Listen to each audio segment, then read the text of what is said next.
மது மற்றும் போதை பழக்கத்திலிருந்து விடுபட அணுகுவீர் ஜீவன் கேர் சென்டர். தொடர்புக்கு 9025912345.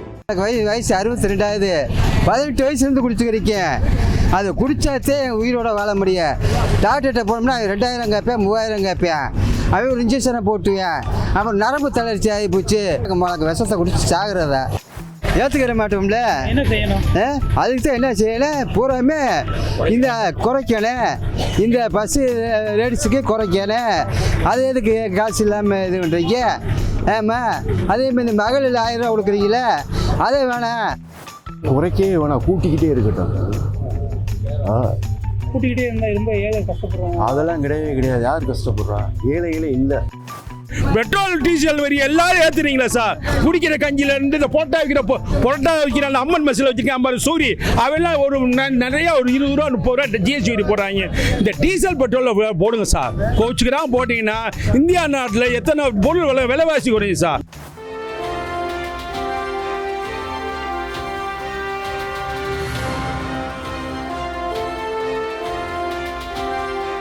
வணக்கம். இந்த மாதிரி 10 ரூபா ரேட்டு வந்து வச்சுருக்கீங்களே, ஏற்கனவே 135 145 ஆக்குனீங்கன்னா நாங்களாம் சாகுறதா மிளகு விஷத்தை குடிச்சு சாகுறதா? என்னது? என் கை எனக்கு வயசு 62 18 வயசுலேருந்து குடிச்சுக்கிறீங்க. அது குடிச்சாத்தே உயிரோட வாழ முடியும். டாக்டர்கிட்ட போனோம்னா 2000 கேட்பேன் 3000 கேட்பேன். அவன் ஒரு இன்ஜெக்ஷனை போட்டுவேன். அப்புறம் நரம்பு தளர்ச்சி ஆகி போச்சு. எனக்கு நான் டெய்லர் வேலை பார்க்குறேன். ஒரு நாளைக்கு 300 ரூபாய்க்கு வேலை பார்க்குறேன். 300 ரூபாய்க்கு கொடுத்துட்டு நான் நக்கிக்கிட்டு போகிறதா? 150 ரூபா கொடுத்துட்டுனா என்ன செய்யுது? இந்த இப்போ 3 வருஷம் வாங்கி வச்சுருக்கேன். கையால் இழுத்துக்கு இருக்குது. இது 11 மணி கடைக்கு போவேன். அங்கே ஒரு கட்டிங்கு, நைட்டு ஒரு கட்டிங்கு, நைட்டு ஒரு கோட்டு. என்ன செய்யறது சொல்லுங்க? சம்பாரிச்சு பூரா இங்கே கொடுத்தா வீட்டுக்கு என்னத்தை கொடுக்குறது? மகள் இருக்குன்னா இப்போ 10 ரூபா ஏற்றுறீங்களா? மகளிருக்கு கொடுக்க சரியாக போச்சு. இல்லை ஒன்சா போடுங்க. கலாச்சாரம் விற்காம இருந்தாங்க. இது கல்லுமேட்டிலேருந்து நரிமேட்டிலேருந்து எல்லாம் தான் விற்றாங்க. போய் 20 ரூபா கொடுத்து அழகாக சாப்பிட்டாங்க. சுண்டல்லேருந்து ஒரு இட்லி 50 காசு. அப்படியே மீனோட குழம்போட ஊற்றுவேன். சாப்பிட்டு ராஜா மாதிரி வருவேன். 20 ரூபா தான் கொண்டு போவேன் கல்லுமேட்டுக்கு. அப்படிலாம் இருந்து வந்து இப்போ வந்து 200 ரூபா கொடுத்தா கூட என்ன பத்தாது போல. மட்டமான சரக்குக்கே இவ்வளோ காசு. இன்னும் நியாயமான சரக்கு எம்சிக்குன்னா நாங்கள் எங்கே சார் போகிறது?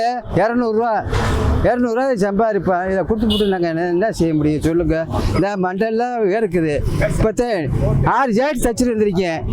6 ஜாக்கெட்டுக்கு எவ்வளவு? இன்னும் 100 ரூபா வேலை பார்க்கல. அந்த 100 ரூபா வேலையை வாங்கிட்டு வந்திருக்கேன். என்ன அது தைக்கணும். நான் தைச்சேன்னா நைட்டு 6 மணிக்கு எனக்கு கண்ணு தெரியாது. அதுக்குள்ளே நான் போகணும். என் வீடு வந்து செல்லூரில் இருக்குது, சரஸ்வதி தேட்டுக்கிட்ட. என்ன செய்யணும்? இல்லை இந்த 1000 ரூபாய் நிப்பாட்டு.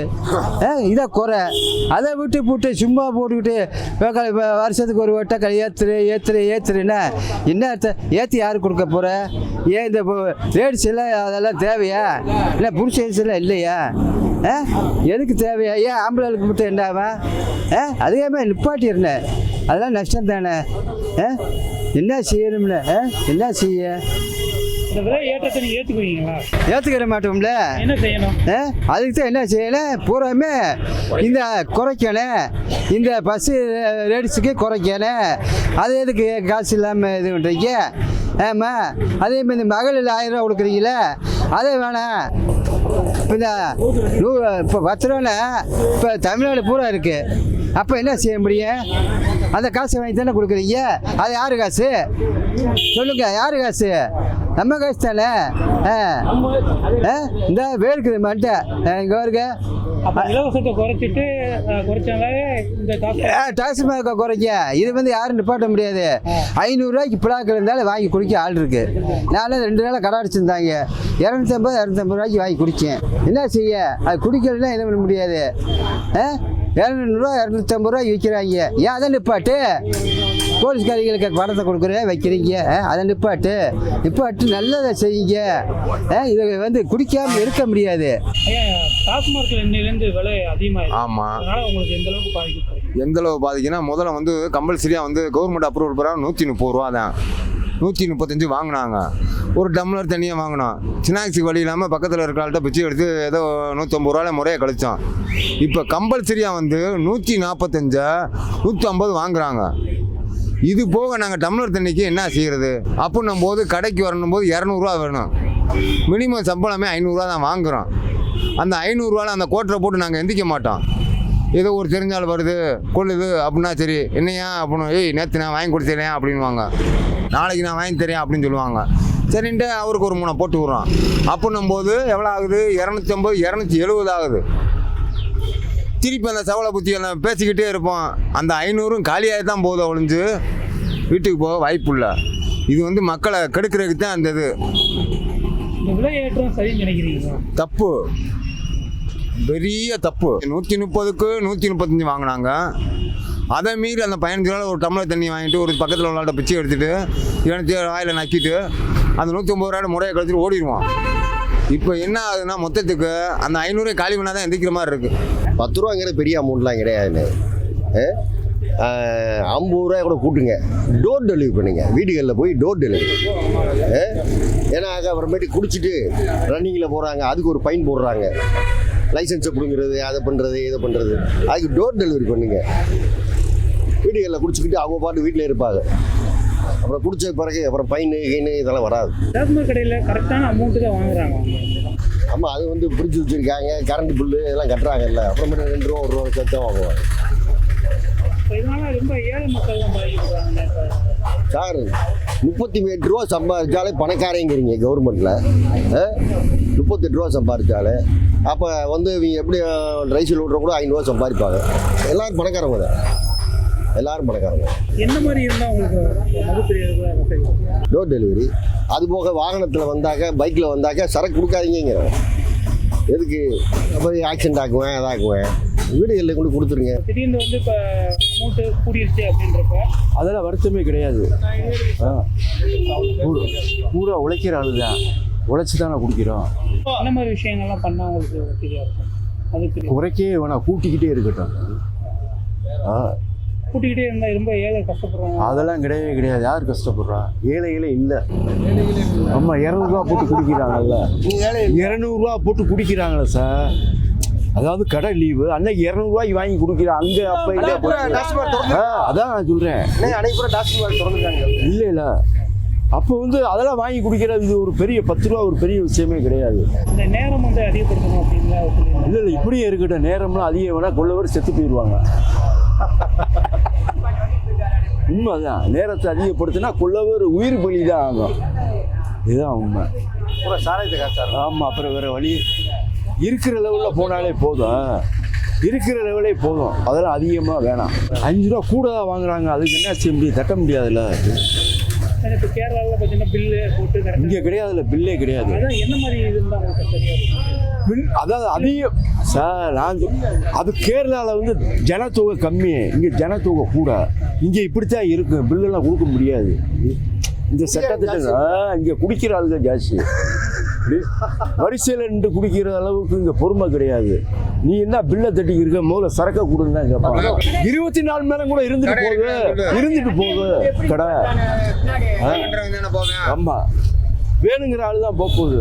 இப்போ பிளாக்கில் நிறையா வந்து 10 ரூபாயை நீங்கள் பார்க்குறீங்க சார். 165 ரூபா சரக்கு சொல்ல நல்லா கேட்டுக்குங்க.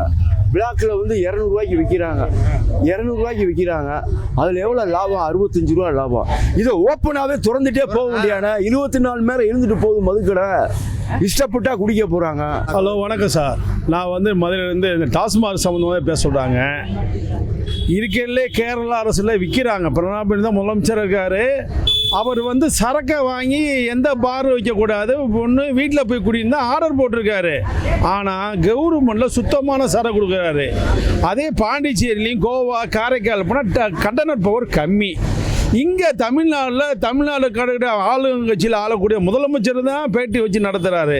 இங்கே வறுமை கோட்டிலுக்கெல்லாம் காலையில் 6 மணிக்கெல்லாம் குடிக்க வேணாம் பாவம் மக்கள். இது போக சுதந்திரம் போராட்டம் மக்களுக்கு முக்கியமான செயல் அன்னைக்கு வந்து வெளியில் பிளாக்கில் ஓட்டுறாங்க, எந்த மாற்றம் கிடையாது. ஆனால் என்ன ஒன்று, குடிக்காமல் போனான்னு வச்சுக்க வீட்டில் பஞ்சாயத்து தெரியும், அதுக்கு அந்த அம்மா 200 கொடுத்துட்டு குடிங்கடா போய் எங்கடா தூங்குவான்னு அந்த அம்மாவும் வறுமையை விட்டு வாழக்கூடிய நாளத்தில் இன்னைக்கு வந்து ஏற்கனவே இப்போ தான் விலைவாசி ஏற்றுறீங்க. 10 ரூபா 20 ரூபாய்க்கு பாட்டில் ஏற்றுறீங்க. மேற்கொண்டு 20 ரூபா 30 ரூபா ஏற்றினா என்ன ஆகும்? மாத்திரை சாப்பிட்டா கிட்னி போகும், இன்ஜெக்ஷன் போட்டாலும் கிட்னி போகும். தூக்க மாத்திரை போடாமல் இந்த குவார்ட்டரை போட்டு போய் படுக்க போகிறேன். இதில் 10 ரூபா ஏற்றினா அப்பாவி மக்கள் அன்றாட காய்ச்சல் என்ன செய்வேன்? நீங்கள் சற்று யோசிச்சுட்டு போனுங்க. நீங்கள் தான் சொன்னார், அவர் நம்மளால் செந்தில் பாலாஜி சொன்னார், பில்லுக்கு மேலே 5 ரூபா கொடுக்கணும் எல்லாம் நம்பர் போட்டிருக்காங்க, 5 ரூபா சேர்த்து வாங்குறாங்க. அதில் எந்த மாற்றம் கிடையாது. இப்போவும் 10 ரூபா ஏற்றினா அந்த பில்லும் கிடையாது, எதுவும் கிடையாது. இந்த மாதிரி சூழ்நிலை நீங்கள் ஏற்றி இந்த காசை கொண்டு போய் எங்களுடைய மாதிரி இந்த மக்கள் குடிக்கிற காசை கொண்டு போய் நம்ம எல்லா டீச்சர்ஸுக்கு அந்த கவர்மெண்ட்டில் எல்லா வித சம்பளம் போடுமே, அதுவும் தெரியும். கேட்டால் கவர்மெண்ட்டில் வருமானம் சில இதில் சம்பளம் போடாத சூழ்நிலை நீங்களும் சிரமப்பட்டுறீங்க. இப்படி சூழ்நிலை மேற்கொண்டு ஏற்றிட்டு போனால் அந்த தொழிலாளி காலையில் வேலை பார்க்குற சித்தாள் வேலை, கொத்தனார், ஆசாரி வேலை, பெயிண்ட் அடிக்கிறதுக்கு வேலையே இல்லை சார். இந்த கவர்மெண்ட்டில் நீங்கள் எடுத்து பாருங்கள், எத்தனை பில்டிங் வேலை நடக்குது, எவ்வளோ பேர் கஷ்டப்படுறாங்க, சைக்கிள் ஓட்டுறவங்க எத்தனை பேர், என்னென்ன பிரச்சனைகள் இருக்குது யோசனை பண்ணி பாருங்கள். இப்படி சூழ்நிலை ஏற்றிட்டு போனேன்னா மேற்கொண்டு செலவான போகுதா இல்லையா? நீங்கள் சற்று யோசனை பண்ணி பாருங்கள். இதை கொண்டு போய் கவர்மெண்ட்டில் கஜானா பாட போகிறீங்க, இல்லைன்னு கிடையாது. அந்த கஜானா கொண்டு போய் மக்கள்கிட்ட தெரியும் எப்படி இல்லைன்னு சொல்ல. இப்படிலாம் சூழ்நிலைக்கு நீங்கள் கொஞ்சம் சற்று யோசிச்சு பாருங்கள். மேற்கொண்டு நீ ஏற்ற மக்கள் மேலே சுமை தான் ஏறினுச்சு. ஆக்சுவலாக இந்த பாட்டினுடைய விலையே 20 ரூபான்னு 25 ரூபா தான். ஒரு கண்ணாடி பாட்டில் விலையே 20 ரூபா 25 ரூபா. இதுக்கு மேலே எவ்வளோ பணம் ஏறி இருக்கு நீங்களே சொல்லுங்கள். இதுதான் உண்மை. உங்களுக்கு தெரியாதும் கிடையாது. மக்களால் நாங்கள் ஓட்டு போட்டு திறந்துட்டோம், எல்லாரும் நல்லவங்க தான். அந்த சுமையை கூட எங்கள் மேலே வைக்கிறீங்க, ஏன் மேலே இல்லை, இந்த நாட்டு மக்களை எந்த வேறு மேலே வைக்கிறீங்க. அதெல்லாம் நீங்கள் நல்லது செய்யுங்க, நல்லது பண்ணுங்க. வேற ஒன்றும் குடிக்காமல் இருக்க முடியாது, வேறு வழி இல்லை. அந்த அளவுக்கு இன்றைக்கி வந்து கையால் ஆடுற அளவுக்கு மக்களை வந்து மனநிலையில் பண்ணுறாங்க. டிவியில் கூட பாருங்கள், நான் டிவி சேனல் வீட்டுக்குள்ளே கூட பாருங்கள், குத்தாடம் பாட்டே குடிச்சிக்கிட்டே இருப்பாங்க. யார் நம்ம உதயநிதி ஸ்டாலின் இருந்தாலும் சரி, நம்ம அவர் யார் கும்பல்சீட்டு உட்காந்தாரு, பொட்டாசூரி உட்காந்துல, விசால் படத்தில், விஜய் படத்தில், இந்த லியோன்னு ஒரு படம் எடுத்தார் சார். அந்த படத்தில் கொகைன்னு ஒரு போயில சார். இந்த கொகைன் போயில ஒரு சின்ன ஒரு பொடியை தேய்ச்சா அவன் போதே ஆயிருமா. இப்போ கூட சல்மான் கான் மாட்டினாங்க எங்கேயாவது இது நம்ம ஹிந்தி படம், அதில் அந்த கோவாட்டு கடைகளில் அந்த கொகைனில் பூரா கேப்பே டான்ஸு. இந்த தடையை விட்டு அப்படியே இன்ஜெக்ஷன் போடணும்னு சொல்லி இது கொகைன் மூலம் அந்த படம் தான் ஓடு. விஜய் நடித்தது பல கோடி இந்த மாதிரி இருக்குது நாடு. மக்கள் நல்லா இருக்கும். அன்றைக்கி வாழ்ந்தவர்கள் எல்லாம் முக்கிய முதலமைச்சர் நல்லவங்களாக இருந்தாங்க. நீங்கள் நல்லவங்களாக இருந்தால் இருக்கிறோம் நினைக்கிறோம், நல்லதாக பார்த்து செய்யுங்க. விலைவாசி ஏற்றாதீங்க. கூடிய மேலே கடையை குறைக்கணும் நீங்களே ஆர்டர் போட்டீங்க. கடையை குறைச்சாலும் தேடி போய் தான் ஆகுவேன், அது எந்த மாட்டும் கிடையாது. நீங்கள் அந்த அளவுக்கு மயங்கி விட்டுட்டீங்க மக்கள் மத்தியில். அதெல்லாம் இது வந்து பெரிய மோசமான ஒரு கிருமி நாசினி. இதை ஒழிக்கிறதுக்கு நீங்கள் பார்த்து நல்லது பண்ணுங்க. ஓகேயா, நன்றி. ரொம்ப பேர் இன்னைக்கு வர உள்ள என் சொந்தக்காரங்க தான் மாப்பிள்ள 2 குவார்டர் போட்டாச்சு. அட்டன்டேத்தில் 2 குவார்டர் போட்டு அப்படியே பர்சனாக 10 ஆகிட்டான். இன்னைக்கு சாகர பேர் அதிக பேர் யாருன்னா குடியில தான் சாகர. அந்த மாற்றம் கிடையாது. குடியில் அப்படின்னா ஒன்று இழுத்துக்கிது, விக்கு இழுத்துக்கிது, இழுத்துக்கிட்டு அடுத்து என்ன பிரச்சனை ஆகிப்பேன். பொரோட்டா ஒன்று இருக்கு. பொரோட்டா வந்து இந்திய நாட்டில் வந்து கேரளாவில் தான் ஆரம்பிக்கப்பட்ட பொரோட்டா. இந்த கேரளாவில் மூடிட்டாங்க. அமெரிக்கா போட்ட அங்கேயும் இங்கே 24 போட்டா தின்னுக்கிறீங்க. போட்டா தின்னா சீட்டு அடிக்க செத்து போயிடறேன். இந்த பொரோட்டா கறியை நிப்பாட்ட மாட்டேங்க. இதே பினராயி மோனில் பாருங்கள், அந்த ஊரில் போய் பாருங்கள், பொரோட்டாவே விற்க மாட்டேங்க. அமெரிக்காவில் பொரோட்டா விற்க முடியாது.